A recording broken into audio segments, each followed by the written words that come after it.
அஸ்ஸலாமு அலைக்கும் all, welcome to our channel. இன்றைக்கி நம்ம சேனலில் வந்து ஆட்டுக்கால் பாயா தான் எப்படி பண்ணுறதுன்னு பார்க்க போகிறோம். அதுக்கு வந்து ஒரு பேனில் வந்து ஆயில் ஊற்றி அது சூடான பிறகு பட்டை லவங்கம் ஆட் பண்ணிக்கோங்க. அதை நல்லா வந்து மிக்ஸ் பண்ண பிறகு வெங்காயம் இதுவுமே வந்து ஒரு நல்ல ஒரு கோல்டன் ப்ரௌன் கலரில் வர வரைக்கும் நல்லா வந்து மிக்ஸ் பண்ணிக்கிட்டே இருக்கணும். வதங்குறதுல தான் இருக்குது குழம்போட டேஸ்ட்டே. இந்த அளவு வந்த பிறகு இஞ்சி பூண்டு இப்போ தான் நம்ம வந்து பார்த்து ஒழுங்காக வந்து மிக்ஸ் பண்ணணும், இல்லைன்னா அடி பிடிச்சிரும். இந்த டைமில் அடி பிடிக்காமல் இருக்கிறதுக்கு நம்ம விடாமல் வந்து இந்த டைமில் வந்து மிக்ஸ் பண்ணணும். இதை நல்லா வந்து மிக்ஸ் ஆகிட்ட பிறகு நம்ம வந்து இதில் டொமேட்டோ ஆட் பண்ணிக்கலாம். அதே தான், டொமேட்டோவும் நல்லா வதங்கணும். வதங்குறதுல தான் வந்து எந்த அளவு டேஸ்ட் இருக்குன்றது இருக்குது.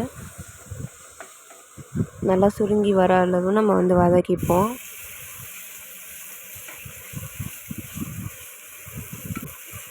அவ்வளோதான். இந்த மாதிரி இருக்கிறம்போது நல்லா வதக்கி வச்சு எண்ணெய் வந்து தனியாக பிரிஞ்சு வர மாதிரி வரும். இந்த மாதிரி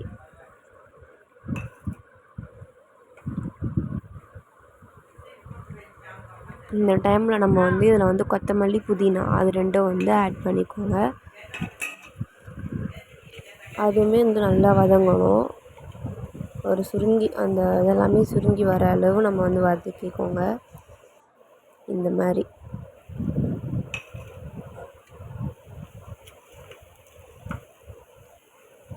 இப்போ வந்து நம்மளுக்கு தேவையான அளவு மஞ்சத்தூள், மிளகாத்தூள், சில பேர் காரம் கம்மியாக சாப்பிடுவீங்க, சில பேர் காரம் அதிகமாக சாப்பிடுவீங்க. அதுக்கேற்ற மாதிரி மிளகாத்தூள் ஆட் பண்ணிக்கோங்க.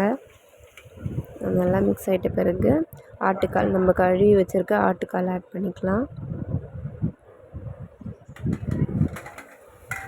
இப்போ வந்து இந்த ஆட்டுக்காலில் மசாலா பிடிக்கிற அளவு நல்லா வந்து மிக்ஸ் பண்ணிக்கோங்க, சரிங்களா?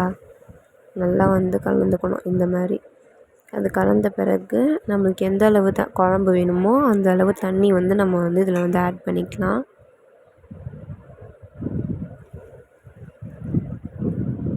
இப்போது தேவையான அளவு உப்பு அந்த ஆட் பண்ணி இது நல்லா கொதி வந்த பிறகு இதை நம்ம வந்து ஒரு அடுப்பில் வேறு ஒரு பாத்திரத்தில் வந்து கலந்துக்கோங்க. கலந்து இது வந்து ஒரு நல்ல கொதி வரணும். இந்த பாத்திரத்தில் கொதி வந்த பிறகு இதில் நம்ம வந்து தேங்காய் பால் வந்து அரைச்சி ஊற்றிக்கணும். அரைச்சி ஊற்றினா தான் வந்து குழம்பு வந்து முழுமையடையுமே. தேங்காய் பால் வந்து நல்லா கலங்கின பிறகு நம்மளுக்கு எந்த அளவு காரம் தேவையோ அந்தளவு பெப்பர் ஆட் பண்ணிக்கோங்க. அவ்வளோதான். இப்போ நம்ம வந்து பெப்பர் ஆட் பண்ணிக்கலாம்.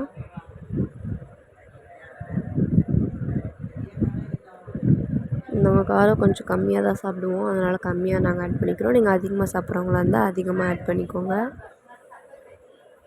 அவ்வளோதான். இப்போ நம்ம வந்து ஒரு பாத்திரத்தில் சர்வ் பண்ணி